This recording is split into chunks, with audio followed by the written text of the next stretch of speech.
Assalomu alaykum hurmatli kuzatuvchilar, mijozlar. Mana navbatdagi eski mijozimizning xonadonlariga yangi eshik romlarini o'rnatib berdik. Ushbu xonadonimizga jami hisobda 4 ta eshik, 3 ta rom, 3 ta fotchka o'rnatib berganmiz. Eshik romlarimiz material oq alyuminiydan yasalgan, oynalari yodviy bir qavatdan.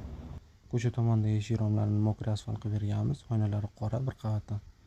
Romlarga podagonlargacha o'rnatib berganmiz. Eshiklariga premium zamon ruchkalarni o'rnatib berdik. Ochilib yopilishlari ideal chiqdi.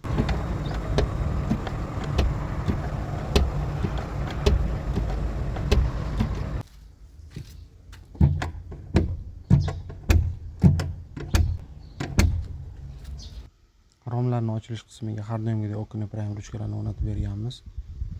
Kimga shunaqa sifatli xizmatlar kerak bo'lsa aloqaga chiqarasizlar, ishlarini chiroyli qilib bitirib beramiz.